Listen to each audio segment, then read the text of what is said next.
IVF ಮಾಡಿಸ್ಕೊಳ್ಳೋಕ್ಕೆ ಮುಂಚೆ ಎಷ್ಟೊಂದು questions ಇರುತ್ತೆ. ಆದರೆ ಇದರಲ್ಲಿ ಈ 8 ಕ್ವೆಶ್ಚನ್ಸ್ನ ನೀವು ನಿಮ್ಮ ಡಾಕ್ಟರ್ನ ಕೇಳಿ ಕ್ಲಿಯರ್ ಔಟ್ ಮಾಡ್ಕೊಬೇಕು. ಈ ವಿಡಿಯೋಲಿ ನಾನು ಡಾಕ್ಟರ್ ಸ್ನೇಹ, ಫರ್ಟಿಲಿಟಿ ಕನ್ಸಲ್ಟೆಂಟ್ ಮತ್ತು gynaecologist, orchids IVF Bangalore discuss ಮಾಡ್ತೀನಿ ಯಾವುದು ಈ ಇಂಪಾರ್ಟೆಂಟ್ ಕ್ವೆಶ್ಚನ್ಸ್ ಅಂತ. ಫಸ್ಟ್ ಆಫ್ ಆಲ್, ನಿಮಗೆ ಯಾಕೆ IVF ಸಜೆಸ್ಟ್ ಮಾಡಿದ್ದಾರೆ, ಏನು ಪ್ರಾಬ್ಲಮ್ ಇದೆ, IVF ಯಾವ ಥರ ಹೆಲ್ಪ್ ಆಗುತ್ತೆ. ಎಷ್ಟೊಂದು ರೀಸನ್ಸ್ ಇದೆ ಏನಕ್ಕೆ ಡಾಕ್ಟರ್ ನಿಮಗೆ IVF ಸಜೆಸ್ಟ್ ಮಾಡ್ತಾರೆ.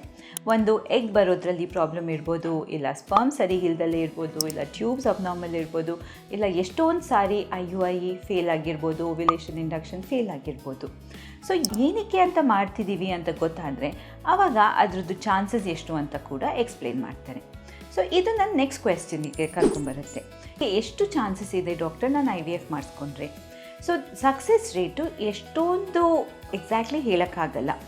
ಸೊ ಒಬ್ರೊಬ್ರಿಗೆ ಒಳ್ಳೆ ಸಕ್ಸಸ್ ರೇಟ್ಸ್ ಇರುತ್ತೆ, ಒಳ್ಳೆ ಎಂಬ್ರಿಯೋಸ್ ಬರೋ ಚಾನ್ಸಸ್ ಇರುತ್ತೆ, ಒಬ್ರೊಬ್ರಿಗೆ ಒಳ್ಳೆ ಎಂಬ್ರಿಯೋಸ್ ಬರೋ ಚಾನ್ಸಸ್ ಸ್ವಲ್ಪ ಕಮ್ಮಿ ಇರುತ್ತೆ. ಅಡ್ವಾನ್ಸ್ಡ್ ಏಜು ಇಲ್ಲ ಸ್ಪರ್ಮ್ ಕೌಂಟ್ ತೀರಾ ಕಮ್ಮಿ ಇದ್ದರೆ ಆ ಸಿಚುವೇಷನಲ್ಲಿ ಸೊ ನಿಮ್ಮ ಡಾಕ್ಟರ್ ಜೊತೆ ಡಿಸ್ಕಸ್ ಮಾಡಿ ನಿಮ್ಮದು ಯಾವ ಕ್ಯಾಟಗರಿಗೆ ಬೀಳುತ್ತೆ, ಎಷ್ಟು ಸಕ್ಸಸ್ ಚಾನ್ಸಸ್ ಇರುತ್ತೆ.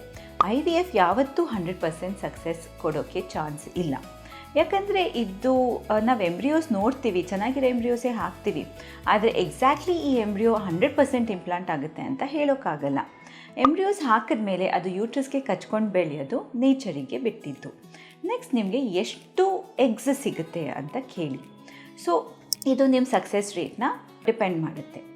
ನೆಕ್ಸ್ಟ್ ಕ್ವೆಶ್ಚನ್ ಕೇಳಬೇಕಾಗಿರೋದು ನಿಮ್ಮ ಡಾಕ್ಟರ್ನ, ಯಾವ ಪ್ರೋಟೋಕಾಲ್ ಯೂಸ್ ಮಾಡ್ತಾರೆ ಅಂತ. ಸಪೋಸ್ ಎಷ್ಟೊಂದು ಥರ ಪ್ರೋಟೋಕಾಲ್ಸ್ ಇದೆ, ಎಷ್ಟೊಂದು ಥರ ಪ್ರೀ ಮೆಡಿಕೇಷನ್ಸ್ ಇದೆ. ಸೊ ಈ ನೋಡಿಕೊಂಡು ಯಾವ ಪ್ರೋಟೋಕಾಲ್, ಲೈಕ್ ಆಗನಿಸ್ಟ್ ಪ್ರೋಟೋಕಾಲ, ಸಪ್ರೆಸ್ ಪ್ರೋಟೋಕಾಲ, ಆ್ಯಂಟಗನಿಸ್ಟ್ ಪ್ರೋಟೋಕಾಲ, ಇದು ಗೊತ್ತಾದರೆ ನಿಮ್ಗೆ ಎಷ್ಟು ಇಂಜೆಕ್ಷನ್ಸ್ ತೊಗೊಬೇಕು ಅಂತ ಕೂಡ ನಿಮ್ಮ ಡಾಕ್ಟರ್ ಎಕ್ಸ್ಪ್ಲೇನ್ ಮಾಡ್ತಾರೆ. ಅದರ ಪ್ರಕಾರ ನಿಮ್ಮ ಫರ್ದರ್ ರೊಟೀನ್ನ ನೀವು ಪ್ಲ್ಯಾನ್ ಮಾಡ್ಕೊಬೋದು.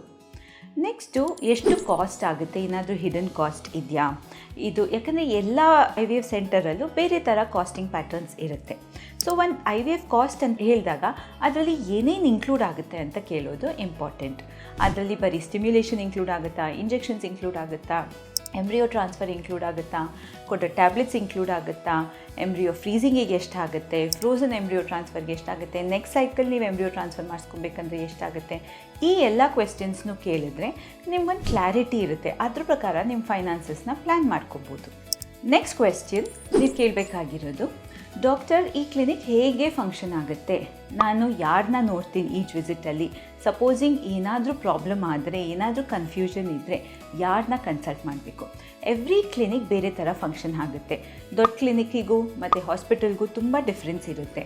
ಸೊ ಅದು ನಿಮಗೆ ಕ್ಲಾರಿಟಿ ಸಿಕ್ಕಿದ್ರೆ ನಿಮ್ದು IVF ಸ್ಟಾರ್ಟ್ ಆದಮೇಲೆ ಅಷ್ಟೊಂದು ಟೆನ್ಷನ್ ಇರೋಲ್ಲ. ನೆಕ್ಸ್ಟು ನಿಮಗೆ ಏನಾದರೂ ಜೆನೆಟಿಕ್ ಟೆಸ್ಟಿಂಗ್ ಮಾಡ್ಕೊಬೇಕಾ. ಒಬ್ರೊಬ್ರಿಗೆ ಜೆನೆಟಿಕ್ ಟೆಸ್ಟಿಂಗ್ ಮಾಡಿಕೊಂಡ್ರೆ ಚಾನ್ಸಸ್ ಇಂಪ್ರೂವ್ ಆಗುತ್ತೆ. ಆದರೆ ಒಬ್ರೊಬ್ರು ಕಪಲ್ಸ್ಗೆ ಅಷ್ಟೊಂದು ಇಂಪ್ರೂವ್ಮೆಂಟ್ ಇಲ್ದಲೇ ಇರ್ಬೋದು, ತುಂಬ ಅದರದ್ದು ಬೆನಿಫಿಟ್ ಇಲ್ದಲೇ ಇರಬಹುದು. ಏನಾದರೂ ಟ್ಯೂಬಲ್ ಫ್ಯಾಕ್ಟರ್ ಇನ್ಫರ್ಟಿಲಿಟಿ ಇದ್ದು ಯಂಗ್ ಕಪಲ್ ಆಗಿದ್ದರೆ ಆವಾಗ ಜೆನೆಟಿಕ್ ಟೆಸ್ಟಿಂಗ್ದು ಅಷ್ಟೊಂದು ಇಂಪಾರ್ಟೆನ್ಸ್ ಇಲ್ದಲೇ ಇರ್ಬೋದು ಫಸ್ಟ್ ಟ್ರಾನ್ಸ್ಫರಲ್ಲಿ. ಸೊ ಇದನ್ನು ನೀವು ಕೇಳಿಕೊಂಡು ಕನ್ಫರ್ಮ್ ಮಾಡ್ಕೊಬೇಕು. ಆಮೇಲೆ ಫೈನಲಿ ಈ IVF ಮಾಡಿಸ್ಕೊಳ್ಳೋದ್ರಿಂದ ಏನೇನು ಕಾಂಪ್ಲಿಕೇಶನ್ಸ್ ಎಕ್ಸ್ಪೆಕ್ಟ್ ಮಾಡ್ಬೋದು ಅಂತ ಕೇಳಿ. ಯೂಶ್ವಲ್ ಕಾಂಪ್ಲಿಕೇಶನ್ ಸ್ವಲ್ಪ ಅಬ್ಡಾಮಿನಲ್ ಹೆವಿನೆಸ್ಸು, ಒಂದೊಂದು ಸಾರಿ ಮೆಡಿಸಿನ್ಸ್ ತೊಗೊಂಡಾಗ ಒಂದು ಸ್ವಲ್ಪ ನಾಸಿಯಾ ಅಥವಾ ವಾಮಿಟಿಂಗ್ ಸೆನ್ಸೇಷನ್ನು ಇರಬಹುದು.